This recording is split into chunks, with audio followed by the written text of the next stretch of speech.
शुभ सकाळचा 84 mini blog. आणि या मेल आल्या ना का डायरेक्ट डोक्याची वाटच लागते. अख्ख्या गाड्या लेट करून ठेवतात, नुसतंच आउट करू लोकांना. त्याच्यात आधी जेवढी गरम होते आणि त्याच्यात आज क्लासमध्ये पण एवढा गरम होत होता ना, फार भिजलो आणि डायरेक्ट आंघोळच झाली होती. वरती पंखा चालू होता, खाली कूलर चालू होता, तरी पण कुठं एवढा गरम होत होता ना बापा.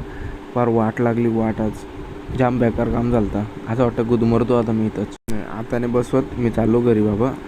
आता नाही, आता कंट्रोलच नाही होत मला. भाई नक्की विषय काय मला तेच समजत नाही. इथे ट्रेनमध्ये आलो तर वरच्या पंख्यातून गरम हवा, खिडकीतून गरम हवा. आलो ना बंगल्यावर गेलो तर काका आला होता, बोलत दे तुझी गाडी चालवली.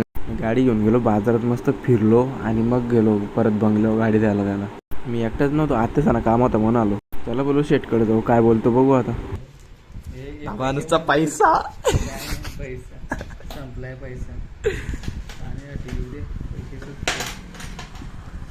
लय दिवसातून तुला पकडला मी.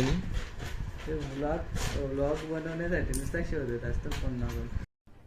अरे कहना क्या चाहते हो. माझा भेटतच नाही मला. त्या दिवशी मी तुला एक ठिकाणी एक नंबर ब्लॉग मजा आली. म्हणे याचा ना सांगत नाही ना, काय नाही, आल्यावर सांगतो. त्याचा काय फायदा आहे का. हा वय झालं ना, वय झालं ना तुझं. इकडे या शेटने भाकरवा कशी टाकली, एक टाकून झाली, दुसरी आखी फाडून ठेवली तिला.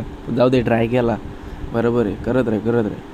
ही बघ दुसरी भाकर दिसते का तुम्हाला, झूम केले बा. हा केले ही हा द्या भाकरी होता. कौन है ये लोग, कहाँ से आते हैं. या मुन्ना भाई हो, मला काय घ्यायला आलाय. घेऊन आली ती झाली नाही. मुन्ना भाई इथं विषय काय झाला माहिती आहे का, तिला सांगितलं का हॉटस्टारला सिरियल बघायचे मला, तर तिने काय केलं बघा, यूट्यूबला हॉटस्टार सर्च करायचे. विषय जाम बरी. आता बघा काय करेल ती पुढं बघा आता.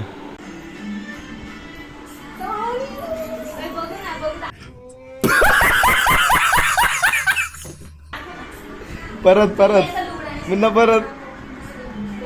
मुन्नाने जेवायला बोलवलं होता ना, बिर्याणी केली होती. आजचा मेनू जाम भारी होता, पण ती खपली ना आमच्यात. चला बाय बाय, गुड नाईट.